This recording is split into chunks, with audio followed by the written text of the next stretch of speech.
Our creative lesson is all about shapes by Megan, Jill, and Megan. In this lesson, students will be making a toy. This lesson was given to a kindergarten classroom at Bella Romero Academy. The introduction of the lesson is about 15 minutes, and then the meat of the lesson after that is about an hour for the entire activity, and it is in the content area of math. The lesson objectives are that students will be able to create a toy using two-dimensional and three-dimensional shapes. Students will be able to analyze and compare the shape's attributes. Our creative objective was for students to be able to create a new toy or object by combining two-dimensional and or three-dimensional shapes. In the task of creating something new, students will see that shapes are meaningful and they can relate to them in the real world. And there are the Common Core standards that we used for this lesson.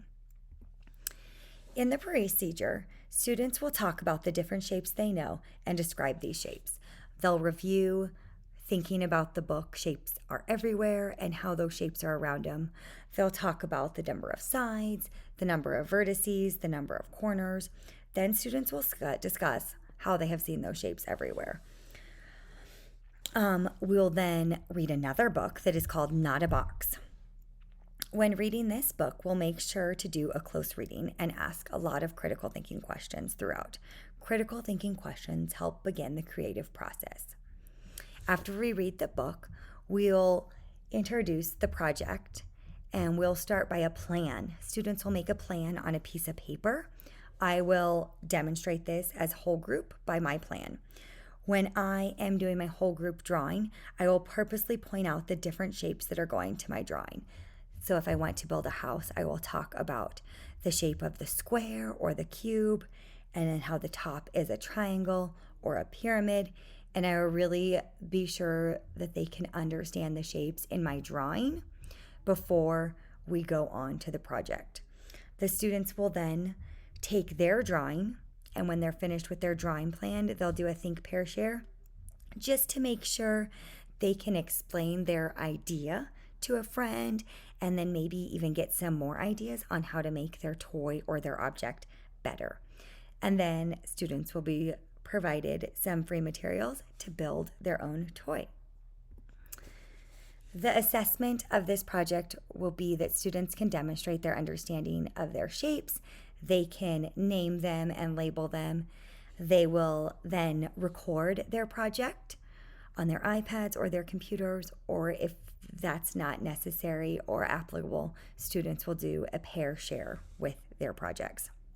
Students will also demonstrate their understanding through their production of their new toy or creation, and show their creativity out of the shapes they made. For the implementation, students were given glue, scissors, paper, paper bag, toilet paper rolls, markers, pipe cleaners, popsicle sticks, and glue.